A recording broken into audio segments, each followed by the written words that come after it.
আমি তো আমার মাওলার সঙ্গে আমি ভুল করেছি। কত জান্নাতি ফলগুলো আমার দিত তোর আম্মার, আমি খাইতাম। আমার লজ্জা করে সেই মাওলার কাছে চাইতে। আমি মাওলার সঙ্গে কি করেছি, অন্যায় করে ফেলেছি। এ মুসলমান শুনে নাও, এ মুসলমান শুনে নাও। এই জন্য আদম নবী দোয়া করে, রব্বানা যালামনা আনফুসানা, ও আমার রব, ও আমার প্রতিপালক, ও আমার আল্লাহ। একটু ধীরে ধীরে যাই রে বাবা আলোচনার মধ্যে। আল্লাহ যেন দয়া করে, জোরে জোরে চিল্লায় বলা যাবে না মারহাবা, একটু জোরে জোরে চিল্লায় আর একবার বলা যাবে না আল্লাহু আকবার। এরে আদম নবী ডাকতে বলে, বাবা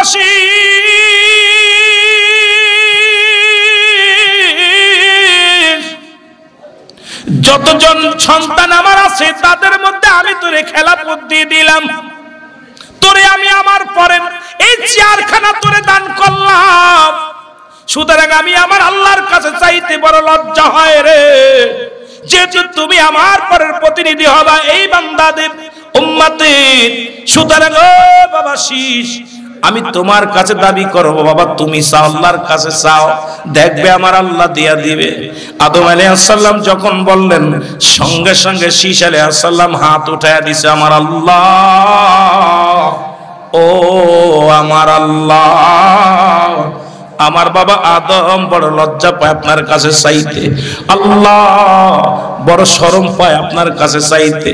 আর আমার আব্বার পরে তো গদিশীল হব আমি, আমাকে তো খেলাফত দিছে আব্বা দিছে, আপনি দিছেন গো আমার আল্লাহ। এখন আমি আমার আব্বার তরফ থেকে আমার পিতা মাতার হক আমি আদায় করতে ঠিক মতো পারি নাই। ও আমার মালিক,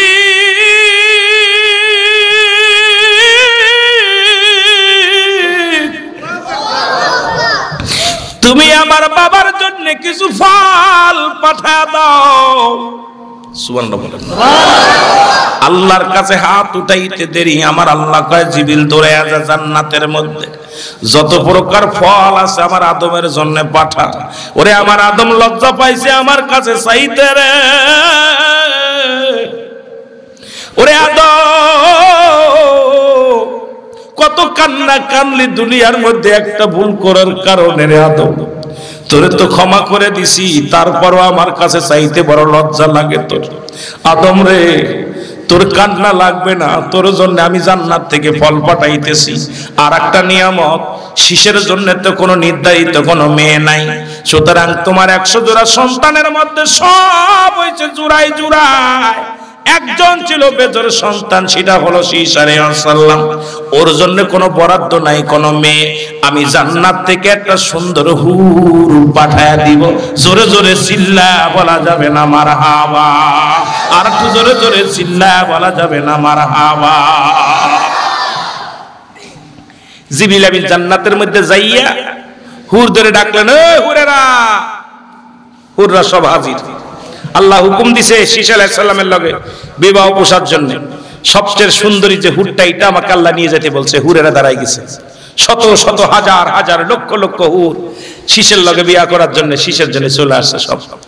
আল্লাহ কয়, সবচেয়ে যে সুন্দরী হুরটা এটা নিয়ে আমার শীষরে দিবি। সুবহানাল্লাহ বলেন না, আরো জোরে বলেন। আদমের এই লজ্জা পাওয়ার খাতিরে আমি আল্লাহ এত খুশি হয়েছি যে সে লজ্জা পাইছে, তবে শীষ তো চাইছে দিছি ফল। আর জান্নাত থেকে জাকাবুরে ফল নিয়ে যা। ফল নিয়ে আদম আলাইহিস সালাম আদম আলাইহিস সালামের কাছে চলে আসলেন জিবরিল আমিন। একটা সাথে করে একটা মহিলা, ওই হুর নিয়ে সুন্দরী মহিলা, ওই তৎকালীন জামানায় সবচেয়ে আদম সন্তানের চাইতেও বড় গুণবতী রূপবতী নিয়ে চলে আসছে। আদম আলাইহিস সালাম, আসসালামু আলাইকুম হুজুর। ওয়ালাইকুম আসসালাম। কে? আমি জিবরিল আমিন, আপনার কাছে আইছি। এই যে ফল চাইছিল, শীষ আলাইহিস সালাম ফল চাইছে, ফলের ঝাঁকা ধরে নিয়ে জান্নাত থেকে, যেটা লাগে খান, নেওয়া ফল টল সব আছে, খান জান্নাতি ফল। আদম আলাইহিস সালাম খায় আর চোখের পানি ছেড়ে কান্দে, আল্লাহ কতদিন এই ফলগুলো খাই না, কত জান্নাতের ভিতরে খাইছি, আমার বিবি হাওয়ার সঙ্গে দুইজন মিলামিশা কত মজার মজার ফল খাইছি, আর এই কতদিন পরে আমি 1000 বছর পরে আবার সেই ফল খাচ্ছি। সুবহানাল্লাহ বলেন না, আরো জোরে আরো জোরে। কতদিন পরে ফলগুলো, জান্নাতি ফল খাইতেছে।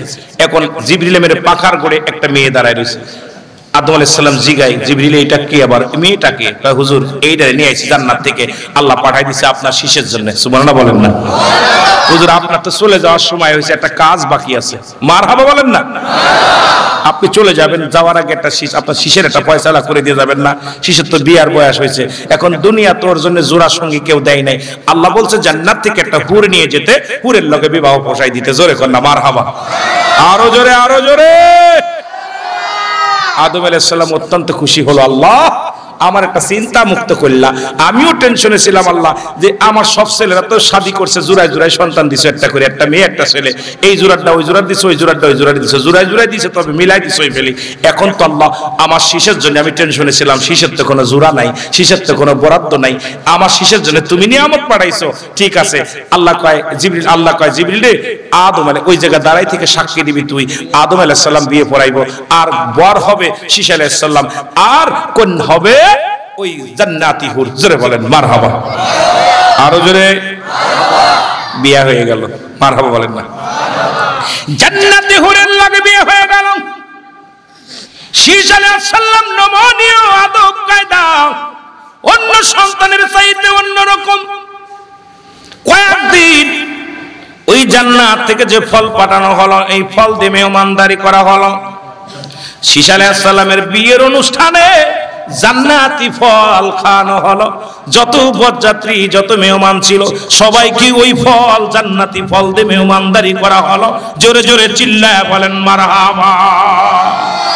তুমি কেন দূরে থেকে, তুমি কেন কাছে থেকে করো দূরে থাকার বাহানা, তোমার তালাশে আসে কইলাম দেওয়ানা। বলো তোমার তালাশে আসে কইলাম দিওয়ানা। তুমি কেন কাছে থেকে, তুমি কেন কাছে থেকে করো দূরে থাকার বাহানা, তোমার তালাশে আসে কইলাম দেওয়ানা। বলো তোমার প্রেমে আসে কইলাম দেওয়া। আফিয়ান ফুসিকুম আফালা তুবসিরুন। এই মোল্লা সাহেব, আল্লাহ কয় আমার নিদর্শন তোমাদের মধ্যে আছে। যে ব্যক্তি তালাশ করে, তলাশি বান্দার কলবের মধ্যে আমি আল্লাহ। আল্লাহকে তালাশ, আল্লাহ থাকে মুমিনের কলবের মধ্যে, মুমিনের কলবের মধ্যে। এই কলবটাকে পরিষ্কার করতে হবে। এই কলব থাকে মানুষের বামদুদের নিচে একটা হাড়, হাড়ের নিচে একটা গোস্ত, গোস্তটাকে আরবিতে বলে কলব, আরবিতে বলে কলব, ইংলিশে বলে হার্ট, বাংলায় বলে হৃৎপিণ্ড। এটাকে যারা পবিত্র, এই দেহ রাজ্য সব পবিত্র। আর এটা পবিত্র করতে হলে বর্তমান কামেল পীরের কাছে যাওয়া লাগে। জোরে বলেন ঠিক কিনা? আরো জোরে, আরো জোরে। এই জন্য সিলেটের মানুষ আল্লাহর ওলিদেরকে বেশি ভালোবাসে, এদের কলব পরিষ্কার করার জন্য। জোরে বলেন ঠিক কিনা? মরণ থেকে পালানোর মতো কোনো পথ নাই, পথ নাই, যেতেই হবে দুনিয়া ছেড়ে। ঠিক কিনা? বাবা আদম আলাইহিস সালাম থেকে একটু শুরু করে আসি আলোচনার মুসলমান, দিলের কান্দা লাগা শোনো। আদম নবী, আদম নবীর বয়স হয়ে গেছে 1000 বছর দুনিয়ার মধ্যে যিনি জিন্দা। এই পৃথিবীর প্রথম নবী আদম, এই পৃথিবীর প্রথম নবী কিন্তু আমার নবী রাহমাতুল লিল আলামিন। তবে শরীয়তের দৃষ্টিতে তাকাইলে আদম নবী আদি পিতা, আদি মাতা হলো মা হাওয়া আলাইহিস সালাম। আর আমার নবাজানরে আদি পিতা হলো বাবা আদম আলাইহিস সালাম। এই পৃথিবীর মধ্যে প্রথম মানুষ। জোরে বলেন ঠিক কিনা? শরীয়তকে আমাদেরকে প্রাধান্য দেওয়া লাগবে। আদম যখন মাটি পানি, তখনও আমার নবী নবী। ঠিক কিনা? এই কথা তো বললে পারে, শরীয়ত মানায় না। এই জন্য শরীয়তের দৃষ্টিতে নবী আসার আগে নবীরে বানাইয়া কুল কায়নাত সবকিছু বানাইলেন আমার আল্লাহ। তবে আদম রে আগে পাঠাইলেন দুনিয়ার মধ্যে, সর্বপ্রথম বানাইলেন আমার হাবিব রে, পাঠাইলেন সর্বশেষে নবীদের নবী বানাইয়া, কুল কায়নাতের নবী বানাইয়া, নবী কুল আম্বিয়া, নবী কুল শিরোমণি, নবীদের ইমাম হইয়া দুনিয়ার মধ্যে আসলেন রাহমাতুল লিল আলামিন।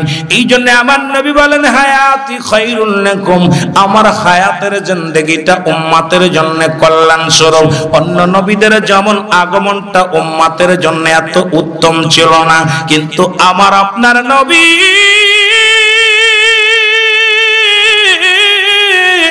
রহমতের নবী, রহমত রাহমাতুল লিল আলামিন এই পৃথিবীর মধ্যে আগমন করে উম্মতের জন্য কল্যাণ স্বরূপ। জোরে জোরে চিল্লায়া বলা যাবে না মারহাবা, আর একটু জোরে জোরে চিল্লায়া বলা যাবে না আল্লাহু আকবার। এরে আদম আলাইহিস সালামের কাছে আজরাইল আগমন করলো গো। আদম আলাইহিস সালাম 100 জোড়া সন্তান নিয়া, বাবা শীশ আলাইহিস সালামকে নিয়া, মাকে নিয়া, ও মুসলমান তখন তৎকালীন জামানা আদম ইন্তেকালের পরে আদম নবীর উম্মত ছিল 40,000। কত হাজার?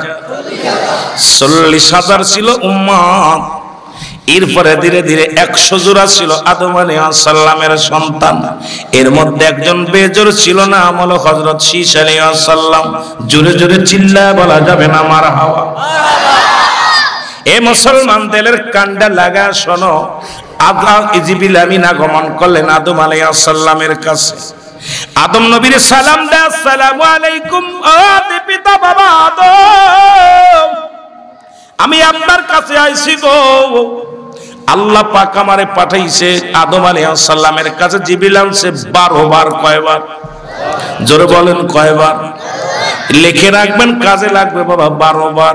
ইদ্রিস আলাইহিস সালামের কাছে আসছে 4 বার, ইব্রাহিম আলাইহিস সালামের কাছে আসছে 42 বার, মুসা আলাইহিস সালামের কাছে আসছে 450 বার, আর আমার আপনার নবী রহমতের নবী রাহমাতুল লিল আলামিনের কাছে আসছেন 24,000 বার।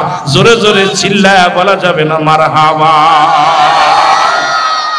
জিবরিল আমিন এসে বলে, হুজুর আপনার সনে আমার কিছু আলাপ ছিল। আদম নবী চিনতে পারছে জিবরিল। ছেলে মেয়েদেরকে বললো, বাবা তোমরা একটু বাইর হয়ে যাও। মা হাওয়াকে বললেন, তুমি একটু বাইর হয়ে যাও, আমার একটা মেহমান আসছে, একটু আলাপ করবো। সুবহানাল্লাহ বলেন। জিবরিল আমিনের সঙ্গে আলাপ করতে। জিবরিল আমিন বলছে, হুজুর আপনার তো যাওয়ার সময় হয়ে গেছে, আগামী সপ্তাহে আপনার যেতে হবে। একটা সপ্তাহ আগে আমি শুভ সংবাদ দিয়ে গেলাম যে আপনার ছেলে মেয়েদেরকে বলে দেন আপনি চলে যেতে হবে। আপনার অনেক দিন দুনিয়ার মধ্যে আল্লাহ আপনাকে রাখছে, সেই জান্নাতের মধ্যে দীর্ঘদিন থাকছেন। এরপরে দুনিয়ার জিন্দেগিতে অনেকদিন কাটালেন, সন্তানাদি নাতিপুতি অনেক হয়েছে। এখন একমাত্র শীষের বিবাহ বাদ আছে, আর বাকিগুলো তো সবাই বিয়ে থা করছে, ছেলে মেয়ে হয়েছে। এখন আপনি চলে যেতে হবে, প্রস্তুতি লন। সুবহানাল্লাহ বলেন না? জিবরিল আমিন সংবাদ দিয়ে গেছে। আদম আলাইহিস সালাম যেই সংবাদ দিছে জান্নাতের কথা মনে পড়ে গেছে। কারণ আল্লাহ তো বলছে ইমানদারের জন্য একটা নয় দুটি নয় 8-8টা জান্নাত। আল্লাহ বলে বিসমিল্লাহির রাহমানির রাহিম উইদ্দাতুল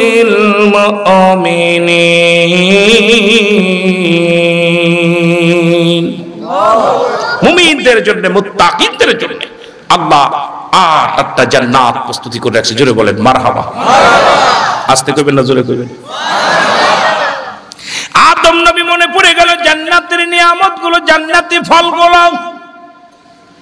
কত ফল খেয়েছি, কত ফুল দেখেছি।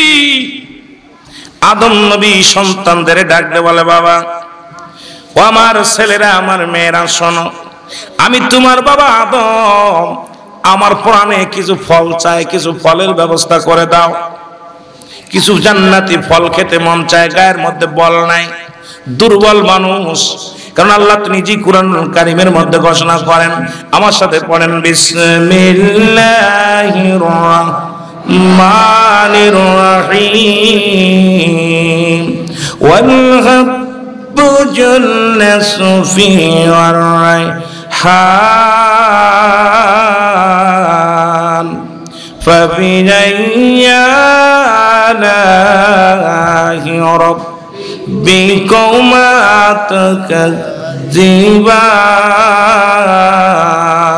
تكذبان। জোরে জোরে চিল্লায় বলেন মারহাবা। আল্লাহ ডাকতে বলে, বন্ধুরে দিলের কান্ডা লাগে শোনো গো। আল্লাহ বলে, এই দুনিয়ার মধ্যে, পৃথিবীর মধ্যে যত ফল আমি দান করেছি, যত ফুল আমি আল্লাহ দান করেছি, প্রতিটা ফলের উপরে আমি আল্লাহ কাবার লাগায় দিয়েছি, মারহাবা বলা যাবে না? আম জাম কাঁঠাল কদবেল পেয়ারা জলপাই হতে আম জাম যত ধান বলেন গম বলেন, প্রতিটা খাবারের উপরে প্রতিটা ফলের উপরে আল্লাহ পাক খোসা লাগায় দিছে। কোরআন বলে, ভালো করে কোরআন থেকে তাফসীর করেন বাবা, কোরআন থেকে ব্যাখ্যা করেন। আল্লাহ কয় বান্দারে আমি এই দুনিয়ার মধ্যে যত ফল দান করলাম প্রতিটা ফলের উপরে আমি আল্লাহ খোসা লাগায় দিলাম, আর দুনিয়ার মধ্যে যত ফুল দান করলাম এই ফুলের মধ্যে আমি কোনো খোসা দান করি নাই। কারণ এই ফলগুলো বান্দা খাবে, বান্দার দেহের মধ্যে বল বাড়বে, ওই বান্দা আমি আল্লাহর জিকির করবে, আমি আল্লাহর প্রশংসা করবে, নামাজ আদায় করবে, রোজা রাখবে, বান্দা আমার গোলামি করবে। ওই বান্দা যখন ফল খেলে দেহে বল বাড়বে। আর এখন ফল খালি দুর্বল হয়, কারণ ফলের মধ্যে খালি ফরমালিন, জোরে কোন ঠিক কি না? আমার ভাইরা, আমার বন্ধুরা, আমার আজকে দেখেন মুসলমান, আল্লাহ কয় বান্দারে আমি ফুলের মধ্যে কোনো খোসা দিই নাই। ফুলটা যখন বনের মধ্যে ফুটে ওঠে এটার ঘিরান বান্দার নাকে যে লাগে, বান্দা শুকরিয়া আদায় করে আমি আল্লাহ।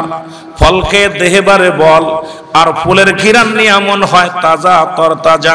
এই বান্দা আমি আল্লাহর গোলামি করে, আর সব কিছু আমার দান, সব কিছু আমার দান।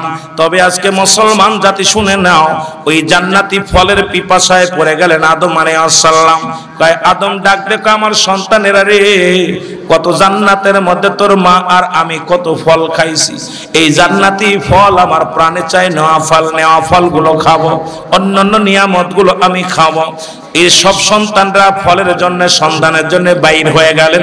জোরে জোরে চিল্লায় আর একবার বলা যাবে না মারহাবা? আদম আলাইহিস সালামের ছেলেরা পাগলের মতো ফলের সন্ধানে যায় রে, কোথায় পাবে ফল? শীষ আলাইহিস সালাম ডাকতে বলে আমার আব্বা জান, শুধু শুধু আপনার সন্তানদের ফলের কথা বলেন, শুধু শুধু আপনার সন্তানদের ফলের কথা বলেন। আপনি আপনার আল্লাহর কাছে চাইলেই তো আমার আল্লাহ দেয়।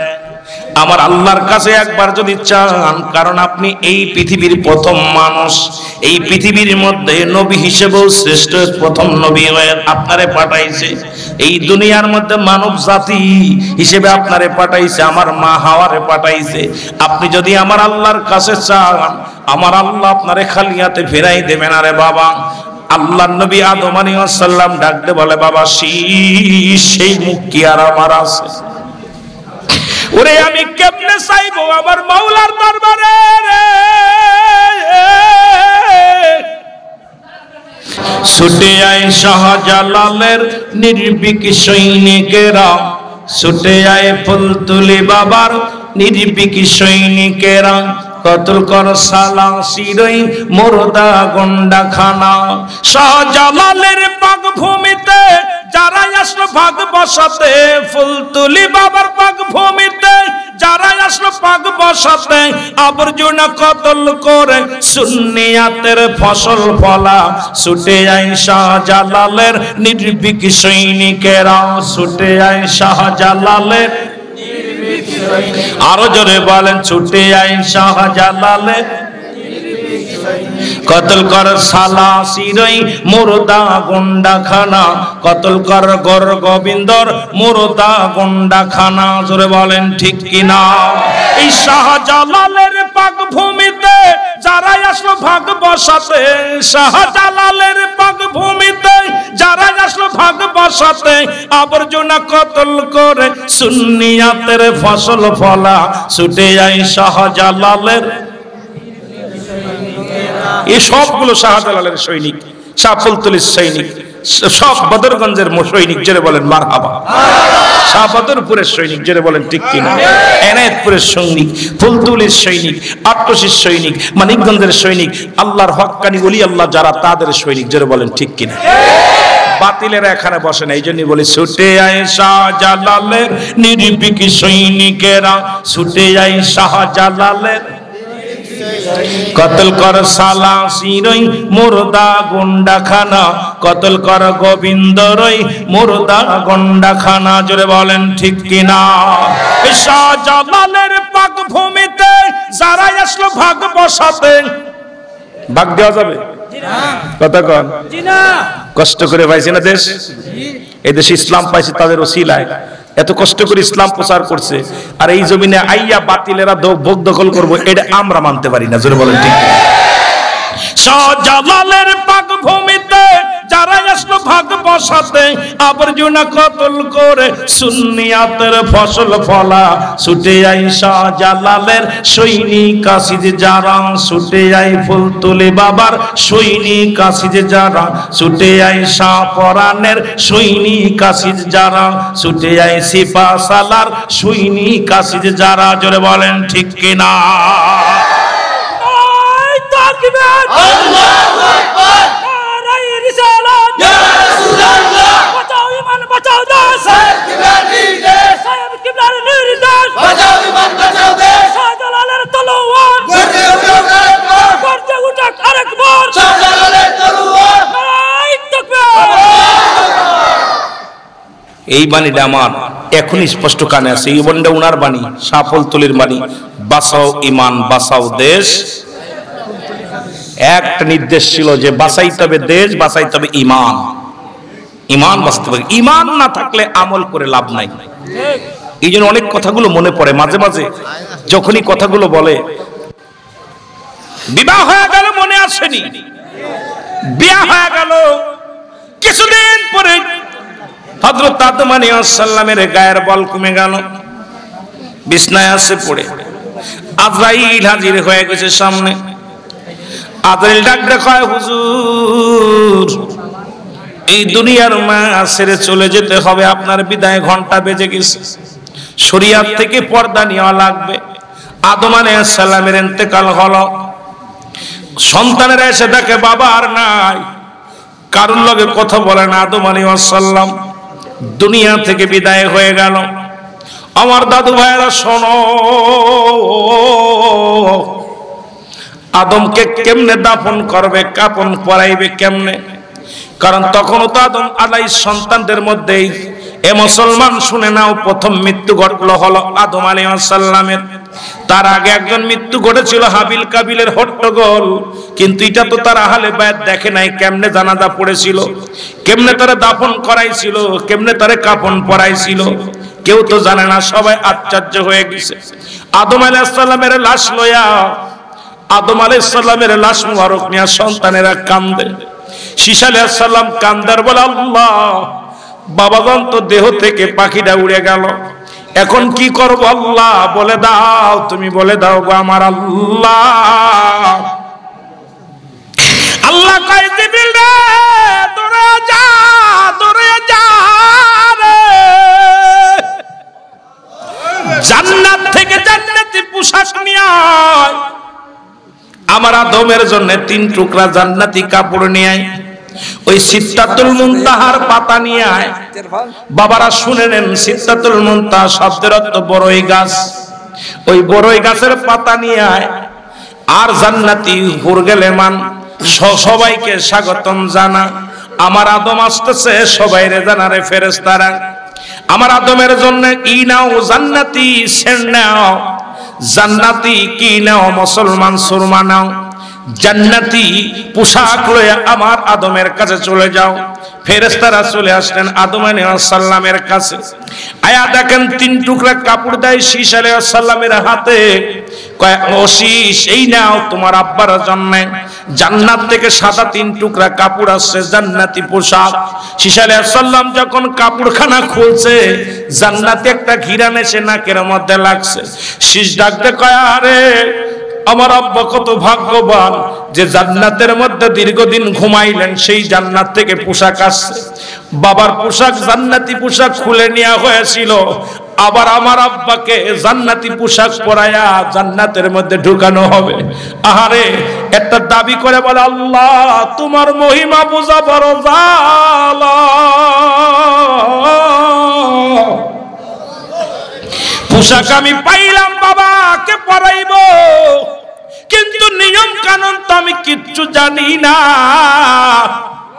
ফেরেশতারা কদম রশিস, তোমার বাবার জানাজা পড়াবা তুমি, তোমার বাকি ভাইয়েরা দাঁড়াবে পিছে, আমরা ফেরেশতারাও দাঁড়াবো। আগে নিয়ম কানুন শিখিয়ে দিলাম। ফেরেশতাদের সঙ্গে করিয়া শীশ আলাইহিস সালামের ভাইয়েরা আদম আলাইহিস সালামের কবর খুঁড়লেন, কবর খুঁড়িয়া গোসল করাইলেন। ফেরেশতারা আসিয়া সুরমা লাগাইলেন, জান্নাতি সুরমা, খুশবু লাগাইলেন, জান্নাতি খুশবু, জান্নাতি পোশাক পরাইয়া দিয়া আমার আল্লাহ কয় ফেরেশতারা রে, শীষে জানাজা পড়া, শীষ আলাইহিস সালাম জানাজায় দামাত ইমামতি করলেন। শীষ নবী আদম আলাইহিস সালামের জানাজার ইমাম হলেন।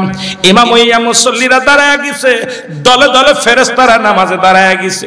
আরে আমার আল্লাহ ডাকতে বলে বাবা শীষ, ও আদম নবীর সন্তান শীষ রে,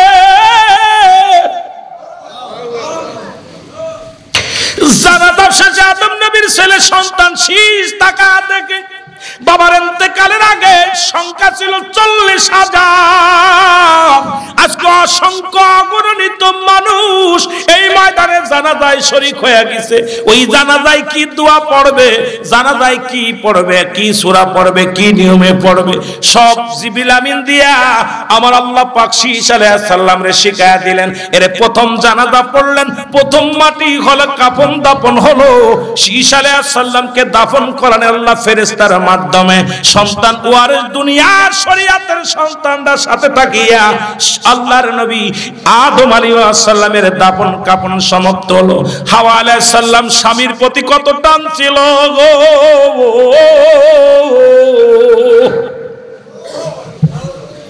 এর মা আলাইহিস সালাম কিতাবের মধ্যে বর্ণনা আসে বেশি দিন বাঁচে নাই। আদম নবী ইন্তেকালের পরে মা কাঁদতে কাঁদতে চোখের পানি পড়ে, স্বামীর বিরহে কাঁদতে কাঁদতে চোখের পানি পড়ে গা হয়ে গেছে রে। হা শুধু কাঁদতেন, আল্লাহ আমি সঙ্গী হারা, আল্লাহ গো আমি সঙ্গী হারা, আমার সঙ্গিনীর কাছে নিয়ে যাও, আমি হারে তুমি একা রাইখো না। আল্লাহ আমি আমার স্বামীর কাছে যাব, আমার স্বামীর কাছে নিয়ে যাও। এই স্বামীকে হারায় বিরহ বেদনায় কাঁদতে কাঁদতে আরে মুসলমান কিছুদিন পরে মাহার ইন্তেকাল হলো। জোরে জোরে চিল্লায় বলেন মারহাবা, আর একটু জোরে জোরে চিল্লায় বলেন মারহাবা।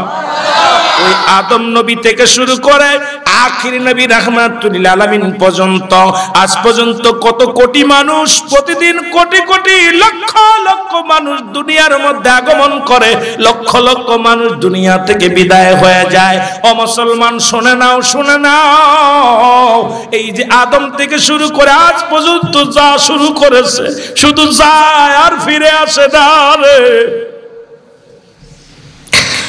আর ফিরে আসা সম্ভব না। দাদা গেছে, বাবাই গেছে, আপন জনের এইরকম সবাই চলে যাবে। নতুন মেহমানে বাড়ি ভরে যাবে, নতুন মেহমানে ঘর ভরে যাবে। পুরন মেহমান গুলো বিদায় হইয়া কবর জগতে শুয়ে আছে। যাদের রাত কাটবে না, যাদের দিন কাটবে না,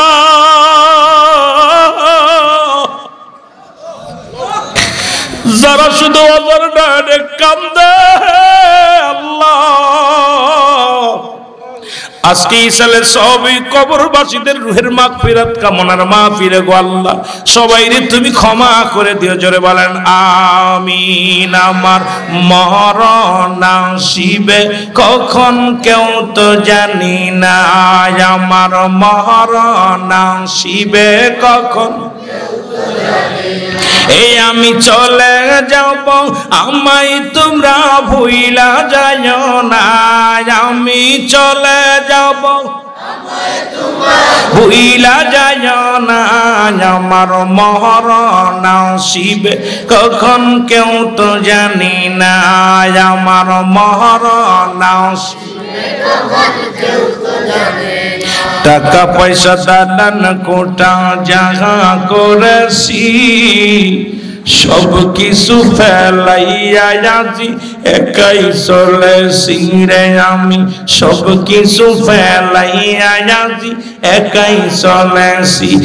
আমি যাবার কালে ভেবে দেখি আমার কেহ নাই, আমি যাবার কালে ভেবে দেখি আমার কেহ নাই, আমার মরণ আসিবে কখন কেউ তো জানি না, আমার মরণ এই পৃথিবী চিরদিনই থাকার জায়গা নয়, অন্ধকার কবর যে তোমার আসল ঠিকানা রে মানুষ, অন্ধকার কবর যে তোমার আসল ঠিকানা। ডানে বামে মাটি আমার মাটির বিছানা, ডানে বামে এ দুনিয়ার মুসলমান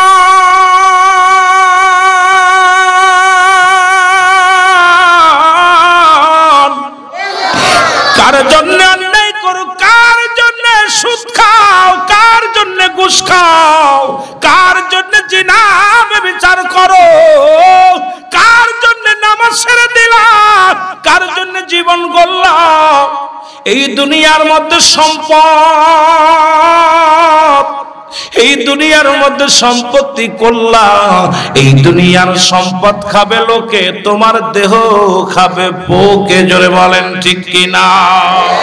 এরে আজরাইল জানটা নিয়ে যাবে, দুনিয়ার সম্পদ তোমার ছেলে মেয়ে পরিবার পরিজন ভাগ করে নিয়ে যাবে, তোমার দেহটা মাটির মধ্যে শুয়া দিবে। ও মুসলমান, এই দেহটা পোকামাকড়ে খাবে, আর তোমার এই হাড্ডিগুলো মাটির সঙ্গে মিশে যাবে। তোমার কিরে বাবা, আজকে 10 তলা 20 তলা বাড়ি করলা, জমি জমা করে থুয়ে গেলা, সবকিছু তো পরে থাকলো, তোমার কেউ নাই রে মুসলমান। আল্লাহ কয় কুল্লু মান আলাইহা ফান, আল্লাহ কয় বান্দার এই দুনিয়ার মধ্যে যা কিছু আছে রে বান্দা, সব কিছু আমি চূর্ণ বিচূর্ণ করে দিব।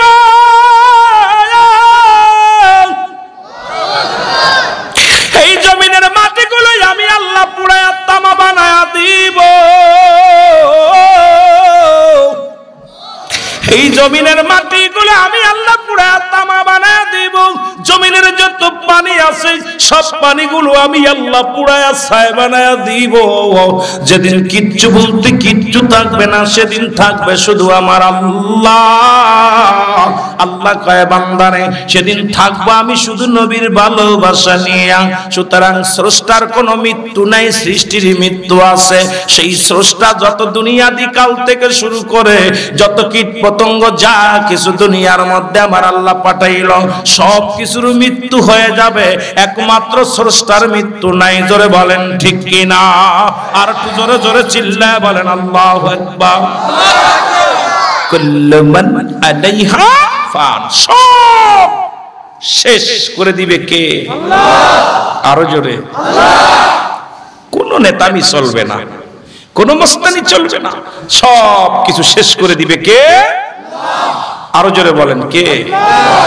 আল্লাহ। আল্লাহ বলে বান্দারে, এই জমিনটা আমি পুরায়া তামা বানায়া দিব। জমিনের মধ্যে যত মাটি আছে সব মাটি পুড়ে কি হবে? তামা। জমিনের মধ্যে 3 ভাগ পানি, 1 ভাগ মাটি। কয় ভাগ? 3 ভাগ পানি, 1 ভাগ পানিগুলো পুড়ে হবে ছাই। কি হবে? ছাই। বুঝতে পারেন কিছু? যে পানি দিয়ে আগুন লেবা, এই আগুনটা হবে ছাই, আর মাটি পুড়ে তামা। যেদিন কিচ্ছু বলতে কিচ্ছু থাকবে না, সেদিন থাকবে আমার আল্লাহ। কে থাকবে? আল্লাহ। আল্লাহ কয় বান্দারে, সেদিন আমি থাকবো আমার হাবিবের ভালোবাসা নিয়ে। এই জন্যই তো সুন্নিরা নবীর প্রেমে পাগল। জোরে বলেন ঠিক কিনা? আরো জোরে। এই আমার বাবারা, গভীর মনোযোগ। তাহলে কিসের জন্য কি করতেছি? সবই তো পড়ে থাকবে, আমার কেউ না। আপনি চোখটা বন্ধ করে দেখেন, পৃথিবীর ছেলে বলেন, মেয়ে বলেন, পরিবার পরিজন বলেন, কেউ আপনার না, সবাই পর, সবাই মৃত্যুর পরে ভাগাভাগি নিয়ে টানাটানি করবে। আপনার লাশ বিদায়ের জন্য ব্যস্ত হয়ে যাবে, কেউ রাখার পক্ষে না। বিবি বলবে লাশটা আর 1 ঘন্টা থাকা বলবে না, বলে তাড়াতাড়ি বিদায় কর। মেয়ে বলবে বিদায় করো, ছেলে বলে বিদায় করো।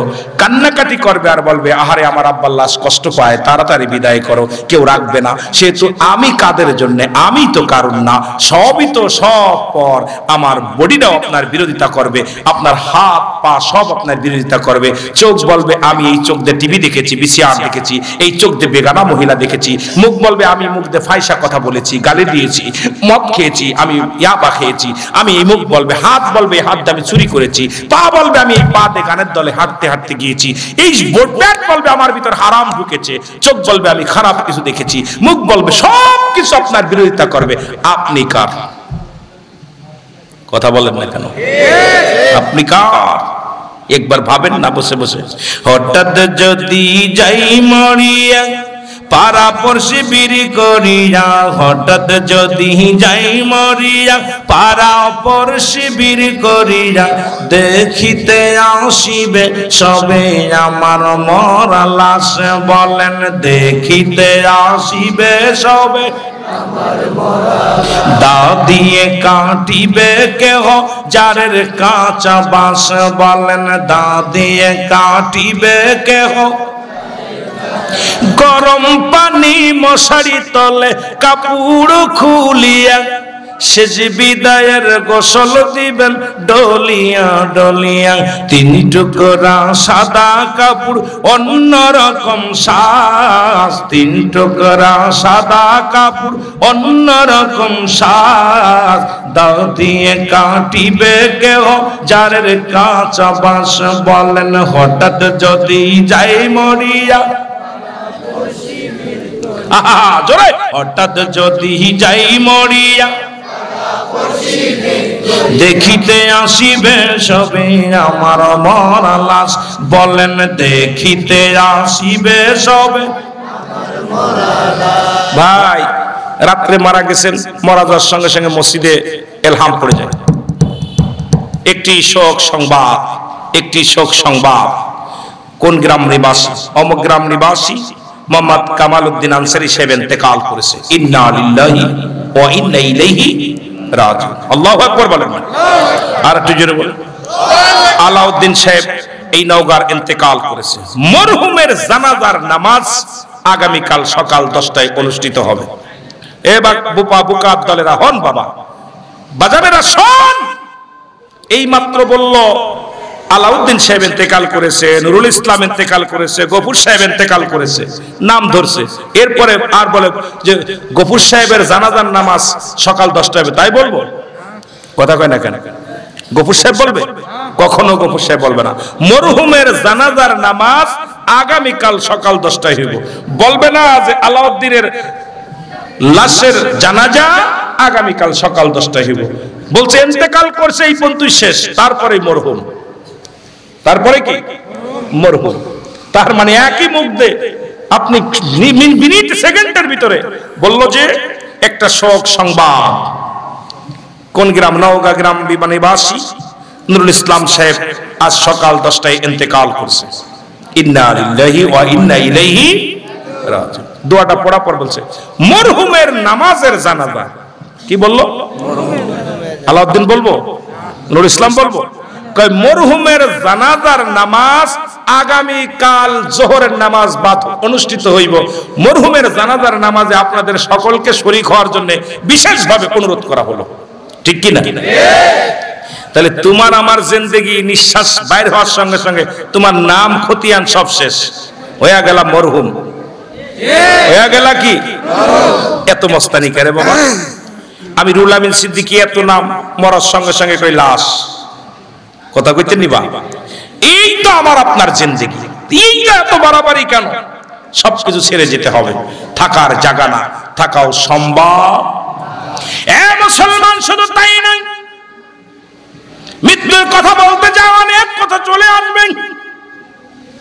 মুসা আলাইহিস সালাম যার কাছে জিবরিল আমিন আসলেন 450 বার, কয়বার? 750 বার মুসা নবীর কাছে আজরাইল আলাইহিস সালাম চলে আসলেন। কে আসছে? আজরাইল। যেটা বলেন কে আসছে? আজরাইল কত বড় দেখছেন নি কেউ? কথা বলেননি? আজরাইল এত বড় দানব, জমিনের মধ্যে থাকে পা, আসমানের মধ্যে থাকে মাথা। পৃথিবীর সমস্ত পানি যদি আজরাইলের মাথায় ঢেলে দেওয়া হয়, একটা ফোঁটা পানি জমিনের মধ্যে পড়বে না। এই আজরাইল প্রত্যেকের জীবনে আসবে, তবে ইমানদারের কাছে আসবে আদবের সঙ্গে। বেঈমানদের কেমন একটা ভীতি দিবে, এমন একটা চিৎকার মারবে, কলিজাটা ফেটে মারা যাবে। আজরাইল সবার জান কবাজ করতে দুনিয়ার মধ্যে আসে না, একমাত্র ইমানদারদের জান বাইর করার জন্য আল্লাহ রাব্বুল আলামিন আজরাইলকে পাঠায়। আর বাকি যারা বেঈমান মুনাফিকের দলেরা, এদের রূহটা বাইর করার জন্য আমার আল্লাহ আজরাইল কি জমিনের মধ্যে পাঠাই না। জোরে জোরে বলো আল্লাহু আকবার। এ মুসলমান, গভীর মনোযোগ। আজরাইল আসে কোথায়? একজন নবী হযরত মূসা আলাইহিস সালামের কাছে। মূসা নবীর সালাম দিছে, আসসালামু আলাইকুম। হে মূসা, আল্লাহর নবী মূসা, খেয়াল করবেন ওয়াজটা, খুব খেয়াল করবেন, কাজে লাগবে। এক ওয়াজের মধ্যে অনেক ফায়দা রয়েছে। মূসা আলাইহিস সালাম কয়, ওয়ালাইকুম আসসালাম। কে আপনি? আমি মালাকুল মউত। সুবহানাল্লাহ বলেন না। আমি কে? আজরাইলকে দেখা মূসা আলাইহিস সালাম, আজরাইল তুমি কেন আইছো? আপনার রূহটা নেওয়ার জন্য আসছে। সুবহানাল্লাহ বলেন না। কি নেওয়ার জন্য? আজরাইলকে দেখা মূসা আলাইহিস সালাম একটু রাগান্বিত ভাব। পৃথিবীর মধ্যে সবচেয়ে তারা একজন নবী ছিল, সেই নবীর নাম হলো মূসা আলাইহিস সালাম। আল্লাহু আকবার বলেন। চাঁদরে মূসা আলাইহিস সালাম বলতেছে, মূসা আলাইহিস সালাম, আজরাইল জি, তুমি আমার জান নিতে আইছো, কে পাঠাইছে? আল্লাহ পাঠাইছে। কে পাঠাইছে? আল্লাহ। কয় আমার তো কিছুদিন আগে আল্লাহর সাথে সাক্ষাৎ হলো। সুবহানাল্লাহ বলেন। আল্লাহ তোমার ভালো মন্দ কিছু কইলো না, যে সময় শেষ, বয়স হয়েছে ঠিক আছে, আমি বৃদ্ধ হয়ে গেছি, এখন হাড্ডি বেঁকা হয়ে গেছে, এখন আর সে মতো চলতে পারি না, ইবাদত বন্দেগী ঠিক মতো করতে পারি না, অসাল অসাল ভাব। আল্লাহর লগে দেখা করলাম কিছুদিন আগে, তো আল্লাহ তো এই সব কিছু করলো না, তো তুমি কেটে আইছো? সুবহানাল্লাহ বলেন না। আদালকা হুজুর, আল্লাহ হুকুম দিয়েছে আপনার নেওয়ার জন্য, আমি আইছি আপনার নিতে। কয় ঢুকবা কমিন দিয়া? ঢুকবা কমিন দিয়ে আমার ভিতরে? কা হুজুর আপনার মুখ দিয়ে ঢুকবো, গাল দিয়া। সুবহানাল্লাহ বলেন না। মূসা নবী আজরাইল, দাঁড়াও, খবরদার। আজরাইল কই কি রে? ধমক, একটা ধমক দিছে, আজরাইল দাঁড়াই গেছে। আজরাইল, তুমি কি জানো না আমি আমার স্রষ্টার সঙ্গে, আমার আল্লাহর সঙ্গে এই মুখ দিয়ে আলাপ করেছি, গল্প করেছি। তুমি ভাবলে কেমন করে আমার মুখ দিয়ে তোমার ঢুকতে দিব? তুমি চাইলে আর দিব, ভাবলে কেমন করে আমার মুখ দিয়ে তোমারই ঢুকতে দিতে পারি না। পাওয়ার দেখছেন? মুখ দিয়ে ঢুকতে দিতে পারে। আজরাইল বলে, হুজুর তাহলে আপনার নাক দিয়ে ঢুকবো। কই দিয়ে? নাক দিয়ে। কথা কয় না কেন? নাক দিয়ে ঢুকবো। আজরাইল বলে, হুজুর আপনার নাক দিয়ে প্রবেশ করব। মূসা নবী কয়, দাঁড়াও, আল্লাহ রাব্বুল আলামিনের সঙ্গে যখন আমার সাক্ষাৎ হয়, ওই জান্নাতি ঘিরান তুর পাহাড়ে যখন উঠেছিলাম, আল্লাহর নূরের তাজাল্লির একটা ঢেউ আমার গায়ে লেগেছিল, আর ওই সুন্দর ঘিরানটা আমার নাক দিয়ে নিছি। তুমি ভাবলে কেমন করে আমার নাক দিয়ে তোমারে ঢুকতে দিব? জোরে বলেন মারহাবা।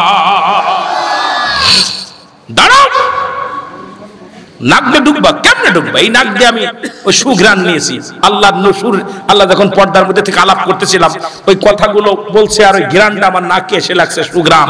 আর তুমি আমার নাক দিয়ে ঢুকবা, ভাবলে কেমন করে? এক শুনো না, সুবহানাল্লাহ বলেন না।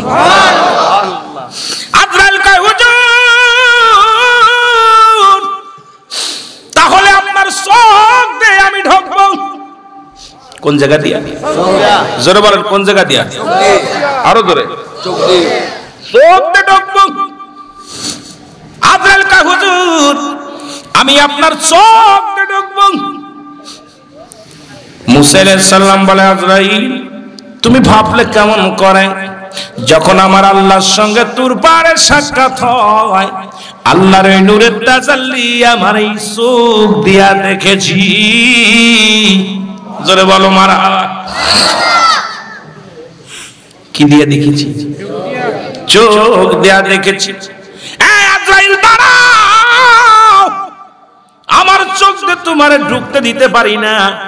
নিতে আইছো ঠিক আছে, নিতে আইছো ঠিক আছে, তবে চোখ দিয়ে ঢুকতে দিতে পারি না। মারহাবা বলেন না, আরো জোরে, আরো জোরে। চোখ দিয়ে ঢুকতে দিতে পারি। আজরাইল একটু রাগান্বিত হয়ে গেছে। মনে হয় মুসা আপনি আল্লাহর নবী ঠিক আছে, আমি আল্লাহর হুকুম নিয়ে আইছি, আমি আপনার চোখ দিয়ে ঢুকবো না গাল দিয়ে ঢুকবো না মাথা দিয়ে ঢুকবো সেটা আমার ব্যাপার, আমি আপনার জমিন ইচ্ছা আমি ঢুকবো। সুবহানাল্লাহ বলেন। মুসা আলাইহিস সালামের মনের ভিতরে রাগ হয়ে গেছে, জেদ ঠিক আছে, কি রে কত বড় সাহস আমার লগে তর্ক করে। মুসা আলাইহিস সালাম একদম একটা থাপ্পড় মারছে এত জোরে আজরাইলকে, আজরাইল নাক মুখ যেতে লাগছে। জোরে বলেন মারহাবা। আজরাইলের চোখ মুখ যেতে লেগে দুটি চোখ কানা হয়ে গেল। আল্লাহু আকবার বলেন না। আজরাইল দুই চোখ ধরে কান্দের কল্লায় কার কাছে বাড়াইলা, এ কার কাছে বাড়াইলা? আমি এখন চোখ দুটি হারাই ফেলছি, জাননি এত দূরের কথা চোখ দুটি নাই। আল্লাহ আজরাইল দেরি করিস না, আয় আমার নবীর সামনে হাত দাঁড়াস না, তাড়াতাড়ি আয়। অন্ধ আজরাইল যাইয়া আল্লাহর সামনে দাঁড়াইছে। আল্লাহ কি রে আজরাইল খবর কি? কয় আল্লাহ এ কেমন মানুষ, রুহু আনতে গেছি ঢুকতে তো দেই নাই, একটু কইছি যে আমি জানতে ইচ্ছা সামনে যাবো, এমন চর মারছে এক চড়ে। সুবহানাল্লাহ বলেন। আজরাইল কয় আল্লাহ কয় এই চোখ দুটো তো কানা হয়ে গেছে, যেহেতু এই আজরাইল রে এই দুনিয়ার মধ্যে যত নবী পাঠাইছে আমার মুসা একটু তেরা বেশি, রাগ বেশি। সুবহানাল্লাহ বলেন। আমার মুসা একটু রাগান্বিত বেশি। ঠিক আছে আজরাইল, যেহেতু আমার নবী আমার দোস্তরে কষ্ট দিছে, চোখ দুটো নষ্ট করে দিছে, কানা করে দিছে, যা আমার কুদরতি হাত দিয়ে তোর চোখ দুটো বালা করে দি। সুবহানাল্লাহ বলেন।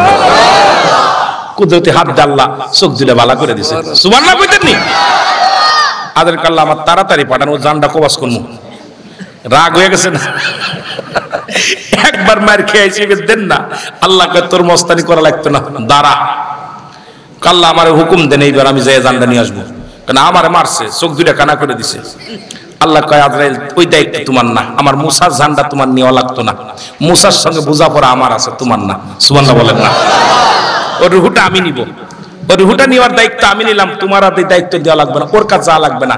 আমার নবী খুব রাগান্বিত, নবী রাগ করবে, কষ্ট পাবে, যার দরকার নাই, এর ব্যবস্থা।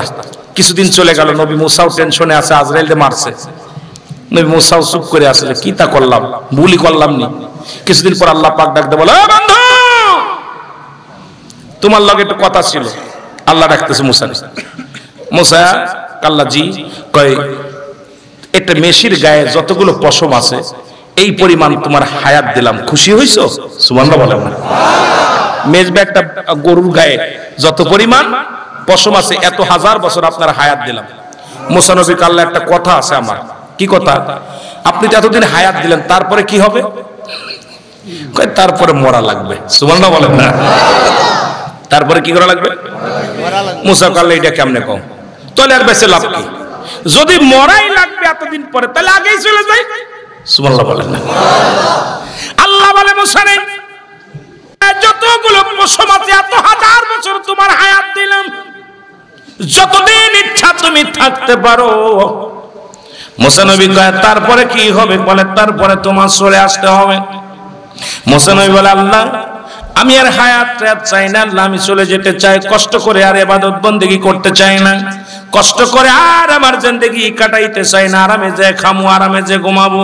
তবে যাবার আগে একটাবার আমার একটা দাবি রাখতে হবে গো, আমার মরণের আগে আর একবার আপনার চেহারা মুবারক, আর একবার আপনার দিদার আমি নবী মুসা চাই। জোরে জোরে চিল্লায়া বলেন মারহাবা। আল্লাহ গো চলে যাব, তবে আর আমার হায়াতটা দরকার নাই, তবে যাবার আগে একবার দা আপনার সঙ্গে আমার সাক্ষাৎ দরকার, বুড়া বয়সে। আল্লাহ কয় মুসা তোমার যেদিন ইচ্ছা সেদিন চলে আসো। মুসা আল্লাহ আগামী সপ্তাহে কি ঠিক আছে? আয়। অনেক মুসা আলাইহিস সালাম লাঠিখানা ভর দিয়ে অনেক কষ্ট করে উঠলেন, টুকটুক করে উঠে গেলেন তুর পাহাড়ে, যে আল্লাহর সঙ্গে সাক্ষাৎ হয়, কথাবার্তা হয়। এক পর্যায়ে মুসা নবী, আল্লাহ বলে মুসা রে, দুনিয়ার জিন্দেগিতে আরামায়েশ বেশি না, জান্নাতের মধ্যে আরামায়েশ বেশি। দুনিয়ায় পাঠাইছি ক্ষণস্থায়ী হলো কবর, ওই জান্নাত। মুসা নবীর যখন বললেন, মুসা নবী সব পায়া গেলেন, খুশি হয়ে গেলেন। মুসা নবী আল্লাহ একটা দাবি করব, তুমি আমার নিয়ে যাবা, নেওয়ার আগে একটা দাবি করব, বনি ইসরাইল গোত্রের মধ্যে যত মাখলুকাত আছে গো আল্লাহ, তুমি তাদের কষ্ট দিও না, না খায় রাখো না, তাদের একটু খাবারের ব্যবস্থা তুমি করে দিবা। এই দাবিটা তোমার কদমের মধ্যে আমি মুসা করে যাই। জোরে জোরে চিল্লায়া বলেন মারহাবা। আল্লাহ গো, আমার গোত্রের মানুষগুলো না খায় রেখো না। সবাই তো আমার দিকে চেয়ে থাকতো, আমি চলে গেলে ওরা কোথায় কি অবস্থা থাকবে, ওদের খাবার ব্যবস্থা। আল্লাহ বলে মুসা রে, আমি হলাম স্রষ্টা, সব হলো সৃষ্টি, সমস্ত মাখলুকাতকে দায়িত্ব হলো আমার। ও নবী মুসা, তোমার হাতের লাঠি দিয়া পাহাড়ের উপরে একটু বাড়ি মারো। মুসা নবী পাহাড়ের উপরে লাঠি দিয়ে আঘাত করলেন। জোরে বল আল্লাহু আকবার। পাথরের উপরে, পাহাড়ের উপরে বাড়ি মারলেন। বাড়ি মারার সঙ্গে সঙ্গে দেখতে পাইলেন বিশাল একটা নদী। মারহাবা। আর একটু জোরে। বিশাল একটা নদী দেখতে পাইলেন। মুসা নবী বলে, আল্লাহ কি আশ্চর্যজনক, পাহাড়ের মধ্যে নদী। আল্লাহ কয় আর একটা বাড়ি মার, নদী পানির মধ্যে বাড়ি মারো। পানির মধ্যে যখন ওনার লাঠি দিয়ে আঘাত করলেন, দেখে বিশাল একটা পাথর বেশি আসলেন। জোরে বলেন মারহাবা। আর একটু জোরে। বড় একটা পাথর বেশি আসলেন। মুসা আল্লাহ কি আশ্চর্য, পানির মধ্যে পাথর। আল্লাহ কয় মুসা রে, পাথরের মধ্যে বাড়ি দাও। সঙ্গে সঙ্গে পাথরের মধ্যে একটা বাড়ি দিলেন। বাড়ি দেওয়ার সঙ্গে সঙ্গে মুসা আলাইহিস সালাম দেখতে পাইলেন ওই পাথরের ভিতর থেকে একটা হরিণের বাচ্চা, হরিণের সেবক বাইর হয়ে আসলেন। জোরে জোরে চিল্লায় বলা যাবে না মারহাবা। হরিণের বাচ্চার মুখের মধ্যে ঘাস, তাজা ঘাস, তাজা ঘাস মুখের ভিতর দাঁড়ায় আছে। এ মুসলমান শুনে নাও, মুসা কয় আল্লাহ কি আশ্চর্যজনক, পাহাড়ের মধ্যে নদী, নদীর মধ্যে পাথর, পাথরের মধ্যে হরিণ, হরিণের মুখে খাবার। আমার আল্লাহ কয় মুসা রে, পৃথিবীর যত কীট পতঙ্গ আমি বানাইলাম, যেখানে যে হালাতে থাকে সব কিছুকে, সব জাতিকে, সব প্রাণীকে খাওয়ানোর দায়িত্ব একমাত্র আমি আল্লাহ। কারণ আমি হইলাম সব প্রাণীর স্রষ্টা, তোরা হলো সৃষ্টি। কারণ সৃষ্টির মৃত্যু আছে, স্রষ্টার মৃত্যু নাই। স্রষ্টার কই স্রষ্টা চিরন্তর। সব পৃথিবীর মধ্যে শুনে নাও, শুনে নাও, যত মাখলুকাত আমি আল্লাহ দুনিয়ার মধ্যে পাঠাইলাম, সবার খাবার দায়িত্ব, বাঁচানোর দায়িত্ব, হওয়ার দায়িত্ব, সব দায়িত্ব আমি আল্লাহর হাতে। আমি আল্লাহ, আমি আল্লাহর কাছে জোরে জোরে চিল্লায় বলা যাবে না মারহাবা। মুসা নবী আল্লাহ খুশি হইলাম, যেহেতু ওই প্রাণীকে ওর মধ্যে তুমি খাওয়াইতে পারো, তা আমার কমের লোকগুলো আর খাবার টেনশন নাই, এখন আমি যেতে পারি, যাই। আল্লাহর তরফ থেকে একটা সালাম পাইলেন। মুসা নবী সালামের জবাব দিয়ে আস্তে আস্তে করে তুর পাহাড় থেকে নেমে আসলেন। আয়েশা পথের মধ্যে দেখে 7 জন লোকে একটা কবর খুঁজতেছে। আল্লাহু আকবার বলেন। কবর খুঁড়তেছে 7 জন লোকে। এই 7 জনের একজনও মানুষ না, 7 জনই ফেরেশতা। সুবহানাল্লাহ বলেন না, আরো জোরে। মুসা আলাইহিস সালাম চিন্তা করে, এলাকায় তো কোনো মানুষ নাই, বসতি নাই, এখানে কবর খুঁজে কেন? মুসা আলাইহিস সালাম আস্তে আস্তে চলে গেলেন, সালাম দিলেন, আসসালামু আলাইকুম। ও ভাই, কে মরেছে? কয় আরে আমাদের মহল্লার একজন মরেছে আর কি। সুবহানাল্লাহ বলেন না। কয় কবর খুঁজে কত? কয় কবর, আপনি একটু কবরটা খুঁজে দেন না, আমাদের সাথে শরীক হন। মুসা আলাইহিস সালাম ঠিক আছে, তোমাদের সাথে শরীক হব। বুড়া বয়সে একটা ভালো একটা নেকির কাজ করি, কারণ যে ব্যক্তি কবর খনন করে সেই ব্যক্তি আল্লাহ সগীরা গুনাহ মাফ করে দেয়। সুবহানাল্লাহ বলেন না, আরো জোরে, আরো জোরে। কবিরা গুনাহ, আল্লাহ অনেক কবিরা গুনাহ মাফ করে দেয়। সুবহানাল্লাহ বলেন না, অনেক গুনাহ মাফ হয়ে যায় কবর যারা খনন করে, এদেরকে আল্লাহ মাফ করে অনেক গুনাহ। আমার ভাইরা, মুসা আলাইহিস সালাম হাতের মধ্যে অস্ত্র নিয়ে কবরখানা খুঁজলেন, ওদের সাথে শরীক হলেন। কবর খোঁড়া সব একদম কমপ্লিট। এখন ফেরেশতারা বলতেছে, হুজুর কিছু মনে যদি না করেন, যে লোকটা মারা গেছে সেই লোকটা দেখতে শুনতে আপনার মতো, উঁচু লম্বা আপনার মতো, বডি ফিটনেস সবই আপনার মতো। যদি আপনি একটু মাপ দেওয়ার জন্য শুয়ে দেখতেন তাহলে মাপটা ঠিক হয়েছে নাকি দেখা যেত। জোরে করেন না সুবহানাল্লাহ। মুসা নবী কয় কি বলো আমার মতো? কয় হ্যাঁ আপনার মতো। এনে সবে কে কয় আপনার মতো একজন। কয় কে মরছে? হুজুর আছে ওই তো এলাকার মধ্যে, আপনি একটু শুয়ে দেখেন না, আমরা একটু মাপটা নিই দেই ঠিক আছে নাকি। মুসা আলাইহিস সালাম কবর ভিতর শুয়ে পড়ছে, সুবহানাল্লাহ বলেন না। আরো জোরে আরো জোরে। মুসা আলাইহিস সালাম কবরের ভিতর শুইয়া, আল্লাহ এত খুব সুন্দর, ওর ভিতর শুইয়া খুব আরামে শুইয়া বলতেছে আল্লাহ এ তো ভালো একটা মজার, মোটামুটি খুশি হয়েছে মুসা নবী শুইয়া, ওই এত সুন্দর একটা কবর খুললাম, ভালোই তো দেখতে, এর মধ্যে থাকলে তো ভালোই হয়। আল্লাহ কয় এই রাজি হয়েছে, তাড়াতাড়ি ফেরেশতা যা জান্নাত থেকে একটা আপেল নিয়ে চলে আইছে, সুবহানাল্লাহ বলেন না। জান্নাত থেকে একটা আপেল আই না মুসা নবীর হাতের ভিতর দিয়েছে, হুজুর আপনি তো ক্লান্ত মানুষ, অনেক কষ্ট করে কবর খুঁড়েছেন, একটু শুয়ে শুয়ে খান আর একটু গবেষণা করেন কবরটা কেমন হয়েছে, তারপরে ওঠেন, সুবহানাল্লাহ বলেন না। ফেরেশতারা ওনার হাতে আপেল দিছে আর উনি আপেলটা নিয়ে কেবল বিসমিল্লাহ কে কামড় দিছে। আল্লাহ কয় একদম তাড়াতাড়ি মুসা জানটা নিয়ে আপেলের এক কামড় দেওয়ার সঙ্গে সঙ্গে আজরাইল জানটা উড়াই নিয়ে গেছে। জোরে বলো আল্লাহু আকবার। জানটা বাইর হয়ে গেল, মুসা নবী ইন্তেকাল করছে। আল্লাহু আকবার বলেন না।